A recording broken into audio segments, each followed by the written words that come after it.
Good morning, good morning, good morning. I hope you are having a great day. We are down to only a handful of school days left, but keep going strong. We've got a few more days before you're officially sixth graders. I hope you are having a great day and that you get some fun times in while the weather's still nice out. All right, let's look at this. We are down here on Wednesday. There's a backside this week for the first time, so make sure that doesn't confuse you. Wednesday's at the bottom. We are going to work on some estimating quotients. I will help you with that in this video. We have a story problem that'll be up in a little bit. Today is your day for dividing by threes. Yesterday you should have practiced multiplying. Today you need to jump into dividing by threes. Make sure that you're thinking how many groups of 3 make 15 kind of a thing. And make sure you get a round of decimal subtraction spin in today so you can really get good at subtracting those decimals off. Now, before I jump into your video for today, it says to estimate the quotients. And if you tried this on your own and you're watching the video because you realize it's hard, it's because it is. I think there's a bunch of typos in the one for today. So I'm going to do a couple of ones that I made up that are more like what we would have done in class, and then we'll work on the ones that were in this packet. You still can turn this last one into your teacher, though. So here's some that I made up. These aren't in your packet at all, but I wanted to do some that I thought you might be more familiar with. Now, the thing with estimating quotients that's different than any of the other estimating ones that we've practiced is that because it's division, and we don't want to end up with remainders or make a complicated estimating problem, I'm actually going to round, and I need to consider fact families as I round because I don't want to have leftovers. I don't want remainders. That doesn't give me a very good estimate. So when I'm looking at this, I see something that's close to 80 and something that's close to 40. So think about your fact families for a second. Can I work with that? Is there something in there that is a fact family? And if you're thinking yes, that's good. So I'm going to take this one down to its close value of 80. I'm going to keep my division sign because I'm not changing my job. And this one is close to 40, which pairs nicely with my 80 to make twice. If you didn't know that off the top of your head, you could count by 40s until you got to 80. You could think about the fact that when I divide a 10 by 10, they kind of cancel each other out, which leaves me with 8 divided by 4 to be 2. Either way, there's a couple ways you could look at this. But that is more like what we practiced in class, and that one's pretty close to your work example for today. So let's look at this guy.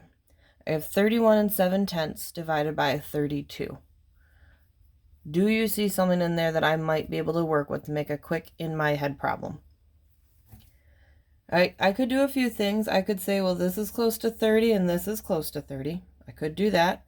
Some of you may have looked at this and thought, well, that actually is pretty close to 32, and I could keep this 32. That works because that's a fact family. Those are probably your two best choices. My brain went right here and said, well, that rounds to 32, and I'm already dealing with a 32, which comes out to a nice 1. But if you went and rounded to 30 divided by another 30, that would work, and your answer is still 1, which if you did the actual math, your answer would be super close to 1 whole. All right, let's look at this guy. On this one, I actually already have a pretty nice rounded number. That thousand's already got my work halfway there for me. The question is, can I find a fact family with 1,000 that's close to 9 7/10? Think for a second, see if you can come up with something. If you're thinking 10, you're a brilliant child. If you weren't, I'm sure your answer was brilliant too. I can take this because that makes me a nice fact family type of number. Just like I had to do up here, I know that a 10 divided into another 10 will cancel out those zeros, which leaves me with 100 divided by 1, which is just 100. Okay? Last one. And this one I got to do a lot of thinking because I have 2 decimals going on. So I've got 59 6/10 divided by 9 7/10. So if you can think of a fact family that would round those numbers, you can't go crazy with your rounding. You can't break too many rules, but you do need to round until you find a fact family. I don't know what you're thinking, but I'm hoping that you saw that this could go to 60, because that's a nice close 10. And this 9 7/10 is pretty close to an actual 10. And 60 divided by 10 is a nice fact family of 10s for 6, which is pretty close to the real answer again. Okay? Those, I think most of you are pretty confident with estimating, but those are pretty similar to what we would have done in the book. The ones that were in your packet, I'm guessing have some typos because they made some interesting math problems. Like I said, this one is still for you to send to your teacher. It's the one that was highlighted in your packet that was sent on Facebook the other day. Well, let's go to these for just a second because I know some of you want to do what was written. In this case, this one would probably actually round to 0. 3 is pretty close to 0. And my 82, I can round to 80, but it doesn't matter because if I have nothing to start with, I could divide it into a million groups. I still have nothing. If you had $0 and you shared your $0 with a million people, they would get $0. So, there's that one. This one we can do. You gotta think here. We're dealing with something, I'm hunting for fact families. I like to start with this guy. I know that's pretty close to 60. I'm hoping that works for me.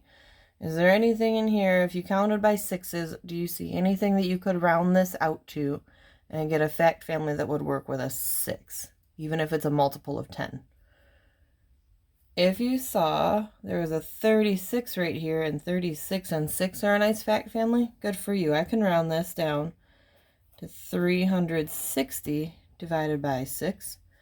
I can cancel out my zeros because a 10 divided by a 10 is just a 1. That leaves me with 36 divided by 6, which is what you're going to practice next week, but it comes out to 6. 6 times 6 is 36.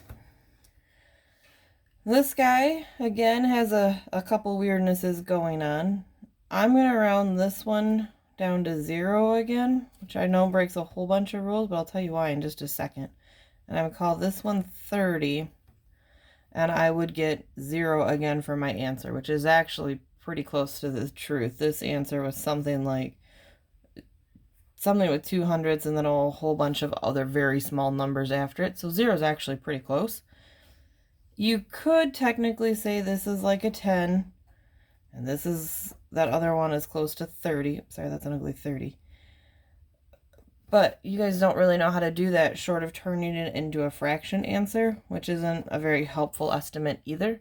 And even if I did that, it comes out to something pretty close to 0. So that's why I wanted to do my other examples first. I'd pay more attention to those than these. But you guys can do this one. This one's set up nicely that you can work it out for yourself. Make sure your teachers see that answer today. Have a good one.